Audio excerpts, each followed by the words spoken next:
vamos dar início a mais uma lição da nossa revista, que é a lição número 5, a cura do paralítico de Betesda, que tem o nosso texto áureo, que está em João, capítulo 5, versículo 6. E Jesus, vendo este deitado, e sabendo que estava neste estado havia muito tempo, disse-lhe: queres ficar são? O nosso texto de apoio que fala sobre o paralítico está em João, capítulo 5, versículos de 1 ao 15. Amém. A gente já vai começar a falar sobre o primeiro tópico, que fala que é um local de sofrimento. O lugar onde ficava localizado o tanque de Betesda era próximo à Porta das Ovelhas, que é o primeiro tópico que fala ali. A Porta das Ovelhas fazia parte das 12 portas dos muros de Jerusalém, que foi edificado ali no tempo de Neemias. Se você está acompanhando a lição dos adultos, você vai conseguir entender o significado da Porta das Ovelhas. Em algumas versões da Bíblia fala que é a porta de gado, né? Isso. Ou seja, que normalmente a Porta das Ovelhas ganhou esse nome do gado também, porque passavam muitos animais por ali, principalmente na Páscoa passavam as ovelhas. Que era por sacrifício, né? Exato, então acabou ganhando esse nome. E ali no tópico 2 fala o tanque de Betesda. O Evangelho de João fala que, então, perto da Porta das Ovelhas, havia ali o tanque de Betesda, que ele era conhecido porque tinha muitas pessoas enfermas que ficavam ali. Muitas pessoas doentes ficavam ali porque eles acreditavam que com o movimento das águas, de vez em quando descia um anjo, movimentava as águas, e o primeiro que se mergulhasse, né, que submergisse ali, ele era curado de toda enfermidade, qualquer enfermidade que tivesse. Então existia o tanque, e próximo do tanque existia como se fosse pavilhões, que minha revista diz, 5 pavilhões, cheios de pessoas que procuravam a cura, né, através do movimento das águas. Pense você numa galera, numa multidão assim, imensa, só de gente doente. Pensa num hospital assim, gigantesco, a céu aberto, entendeu? Que tinha pavilhões também com telhadinho, bonitinho. Só que cheio de gente doente pra tudo que é lado, assim. Exato. Só gente doente, de todo tipo, tinha ali de todo tipo de doença. E, como a Rebeca acabou de dizer, né, o primeiro que conseguisse submergir, que conseguisse mergulhar naquelas águas ali, ele conseguiria ficar curado. Então ali, nesse momento, já começa a demonstrar o individualismo das pessoas, né? Porque naquele momento... Era um por vez, era só o primeiro. Era né? um por vez e olha... E quando havia o movimento das águas, né? É cada um por si e Deus por todos. Né? Exato. Era bem assim.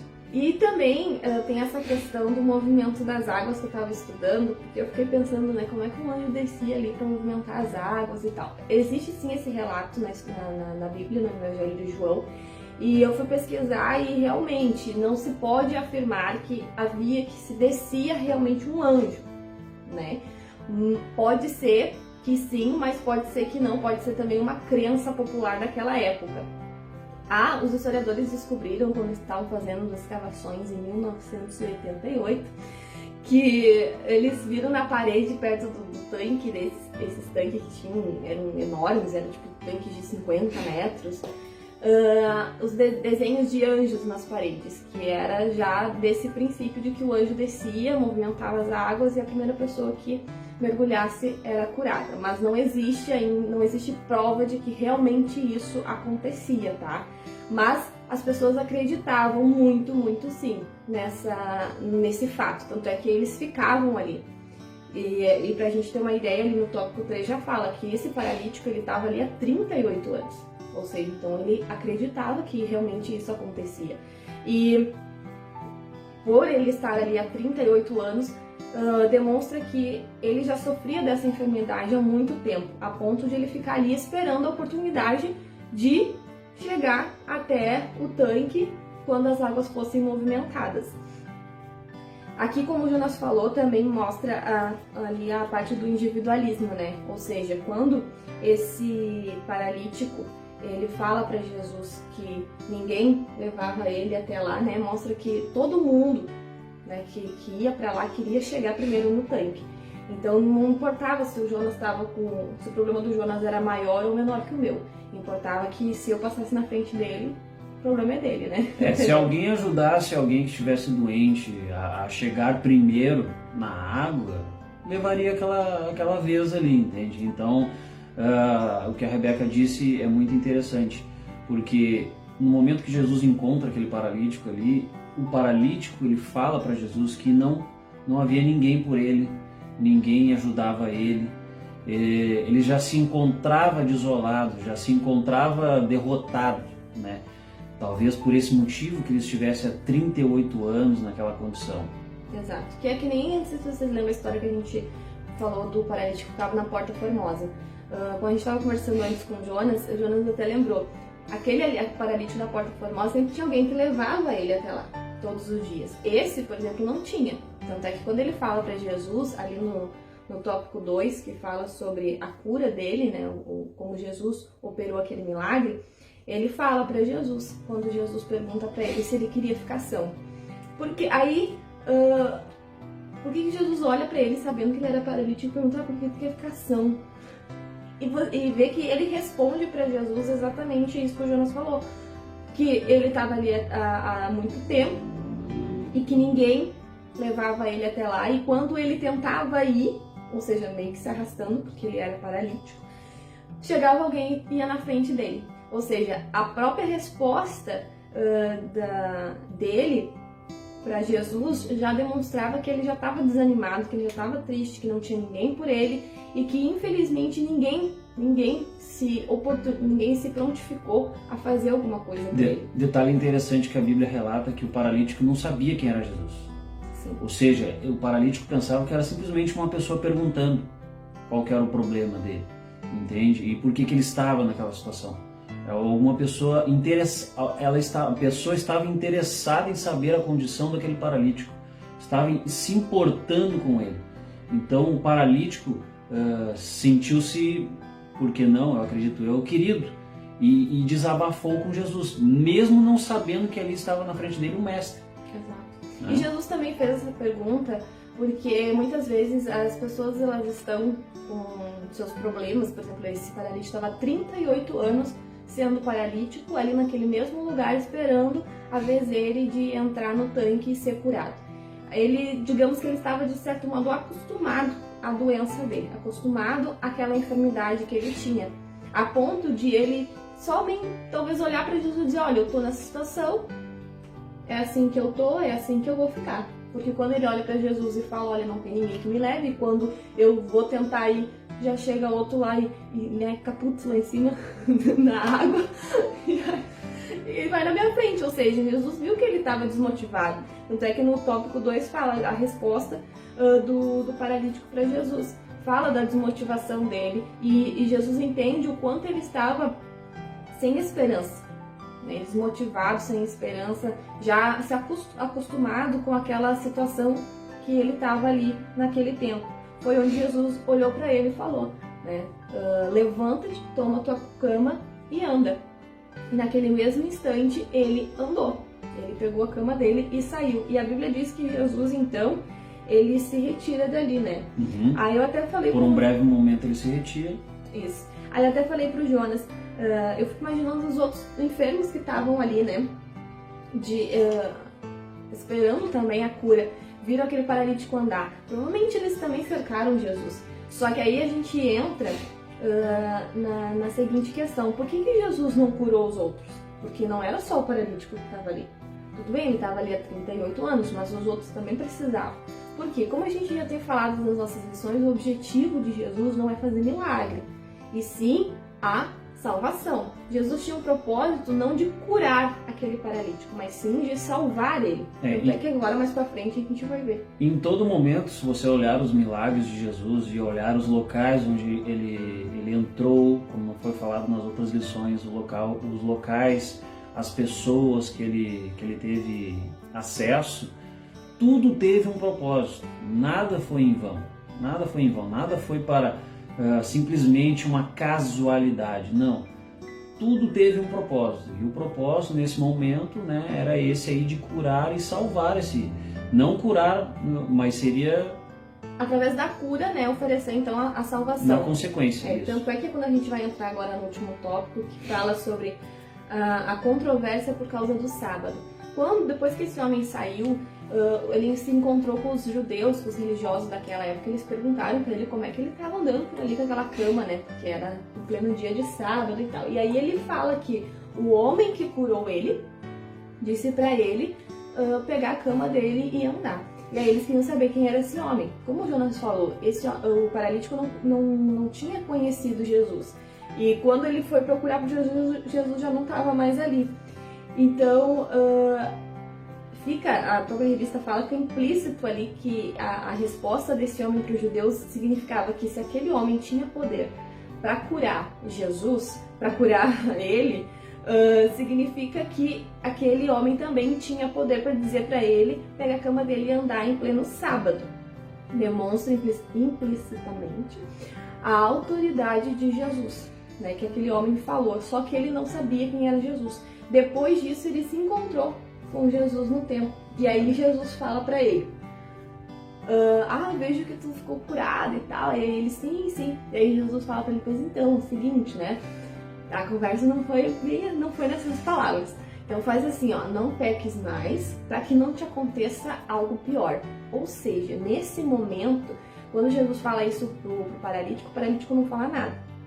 O que a revista diz? Que Jesus conhecia o paralítico e sabia que ele não nasceu daquele jeito, ele ficou... Ou seja, não era só, aquilo que eu falei, não era só simplesmente uma casualidade. Jesus sabia o propósito que ele estava fazendo ali. Ele sabia o propósito daquele milagre na vida daquele homem. Sabia que possivelmente não era só o milagre, sim a salvação, como a Rebeca disse. Exato, porque Jesus olhou para ele e falou assim: olha, não peques mais. Ou seja, provavelmente aquele homem ficou aleijado, não por acidentalmente. Talvez ele tenha feito alguma coisa que acabou gerando aquele acidente e fazendo com que ele ficasse impossibilitado de caminhar. Então, quando Jesus fala isso para ele, ele entende quem é Jesus.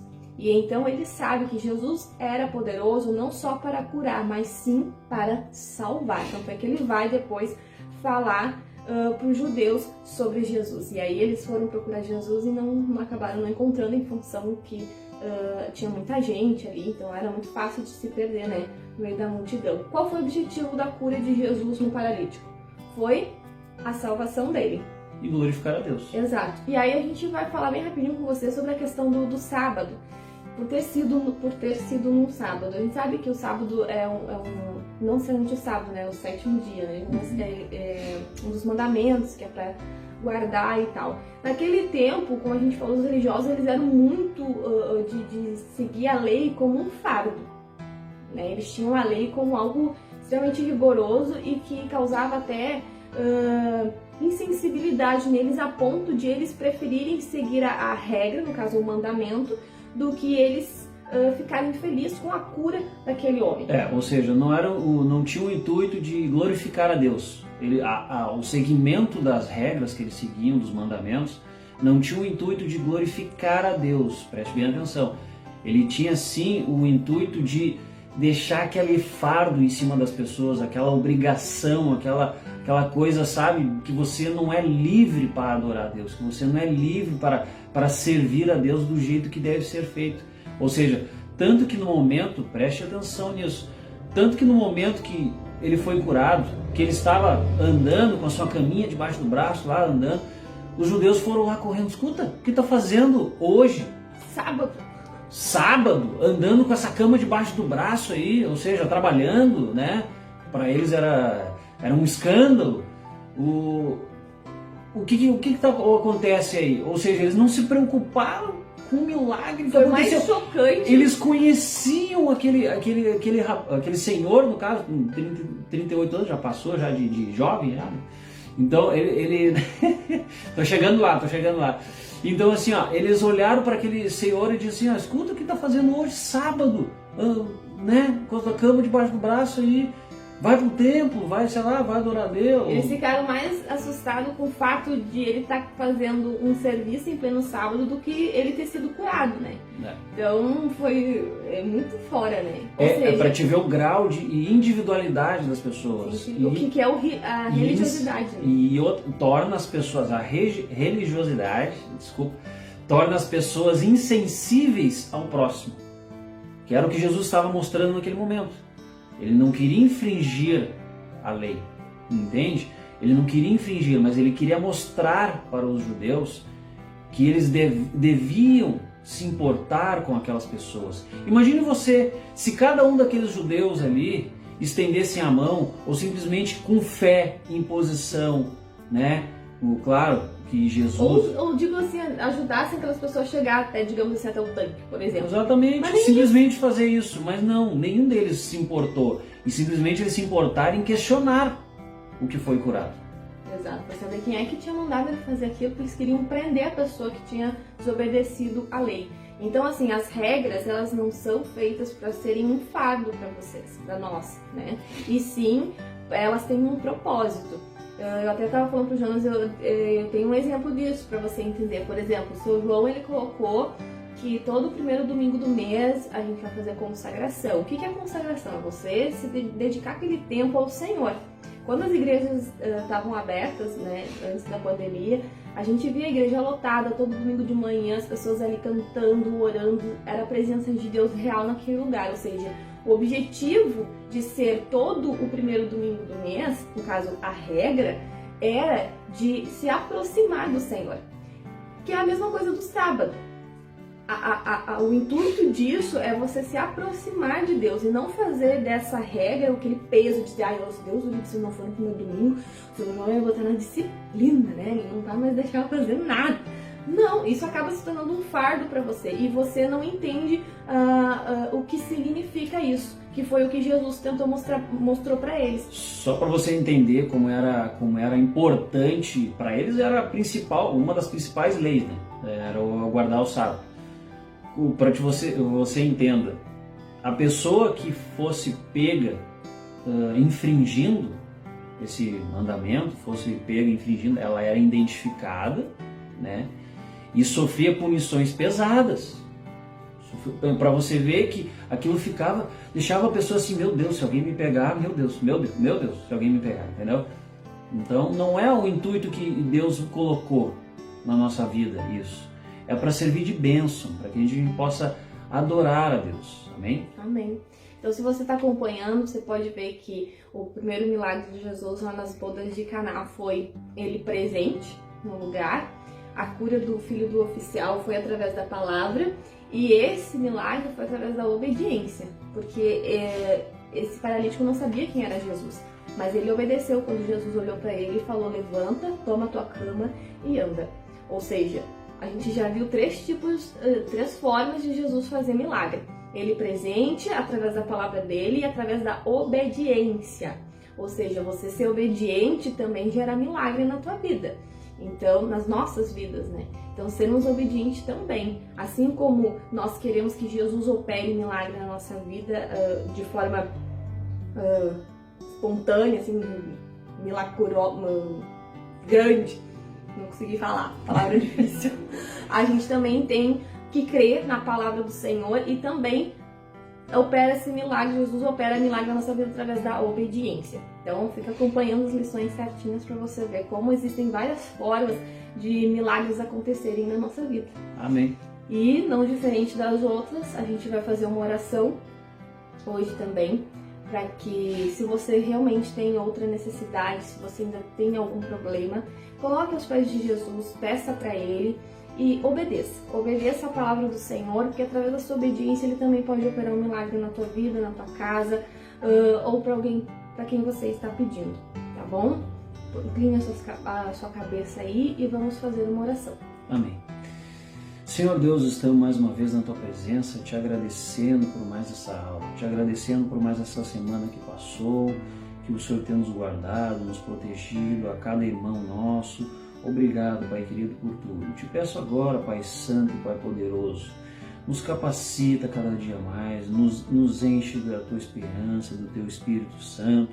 Te peço, Pai querido, também que abra as portas para os nossos irmãos, derrame as Tuas mais ricas bênçãos sobre eles, que nós não venhamos a ficar como aquele paralítico que ficou 38 anos sofrendo, dependendo de outras pessoas, muitas vezes estava até triste, cabisbaixo, em depressão.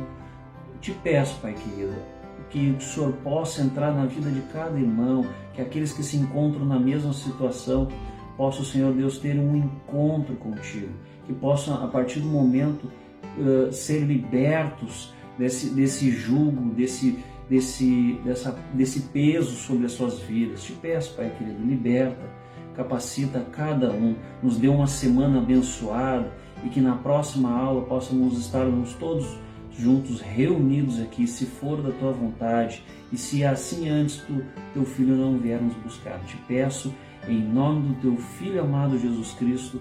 Amém. Amém. Que Deus te abençoe, uma ótima semana e até domingo que vem. Até domingo que vem, um abraço, Deus abençoe você, a sua família e não perca a fé, esteja junto conosco, amém? Amém. Amém.